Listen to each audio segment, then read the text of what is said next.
what people need to realize. The only reason why it's illegal is because of economics. It's because there's like 1,000 different things that marijuana would fix that pharmaceutical drugs right now are prescribed for. And it would cost the pharmaceutical companies billions and billions of dollars every year. If marijuana was made illegal, it would cost alcohol companies. When you see those commercials, like those the talking dog, the pot commercial, those are sponsored by Partnership for a Drug-Free America. Partnership for a Drug-Free America is funded by alcohol companies. It's hilarious. Alcohol's a drug. In 1935, they came out with a machine called a decorticator. And what a decorticator is, it allows you to effectively and economically effectively process hemp fiber. Because before they used to use slavery. And when slavery was abolished in 1865, they had no means effectively producing this pulp. But the Declaration of Independence was printed on hemp. The parachute that George Bush Sr. used to parachute in World War II, that was made out of hemp. Hemp had huge industrial uses. It was just very difficult to process.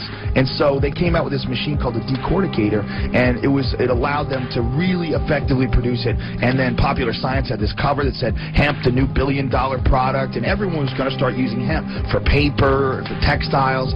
And William Randolph Hearst, who owned all these newspapers, and on top of that, owned all these paper mills, it was going to cost him millions of dollars to convert over to hemp. So instead, he started printing stories in his paper about some new drug called marijuana. And marijuana wasn't even a slang term for cannabis. Marijuana was used to describe a type of Mexican wild tobacco, completely unrelated. So they called it marijuana, and they said, this is how they got it illegal. They said people are smoking it, and blacks and Mexicans are raping white women. So Congress outlawed this new drug, not even knowing they were outlawing hemp. They had no idea, which hemp had been in use for thousands and thousands of years. And so then they came out with all these videos, or these movies rather, like Reefer Madness and all these propaganda films, and it was all just to get people to think that there's something wrong with this one. It was totally economic. 400,000 people every year die directly, in this country alone, directly from use of cigarettes. No one's ever died from pot, ever. But it's illegal. And you're not going to live forever. All right? You're going to live and you're going to die, and everybody is. We're all temporary beings going through this life, and, you know, who are you to tell other people what they can and can't do? Alcohol doesn't make you a drunk. You know, I drink, and then I stop drinking, and then I go get something to eat, and I hang out, and I won't drink for weeks. It's crazy. You know, it's called moderation, and you apply it to every aspect of your life. I mean, if you want to get addicted, you can get addicted to spanking it. You can get addicted to gambling. You can get addicted to anything, scratch tickets. People say, well, you can abuse alcohol, you can abuse pot. You can abuse cheeseburgers, too. You know, but I like cheeseburgers. It should be legal.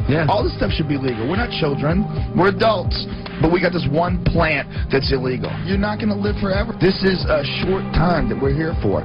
All different psychedelics, not just pot, because pot is a very mild psychedelic. And if pot is a gateway, it's a gateway to other things that also are consciousness expanding, like mushrooms and LSD, or all sorts of things that are also illegal. You use the most powerful hallucinogen known to man, DMT? Well, everybody's used that, really, because your brain makes it. Your own brain makes it while you sleep. While you're in heavy REM sleep, everyone's brain produces way more than the effective dose.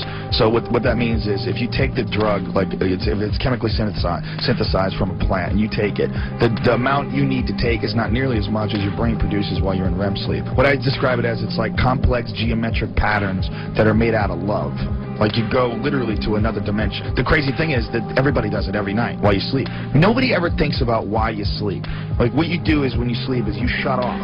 You shut off and you just accept it, because we do it every night. But 8 hours of your day is somewhere you don't understand, you don't know about. You don't know what it is. You just go blank, and then you wake up and it's over. But you're going through an intense psychedelic trip during that whole time. And the same thing as, you know, when you wake up from a dream, you can't remember it. Like, oh, this crazy dream, and it seems so real. And then 5 minutes later, you don't even know what the hell you were talking about. You don't remember the dream. Well, that's exactly what happens when you smoke DMT. When you take this drug, you have these insane visions, and then you could barely remember it just a few minutes later. And it's because your conscious brain is trying to protect you from this experience, because it's so mind-blowing.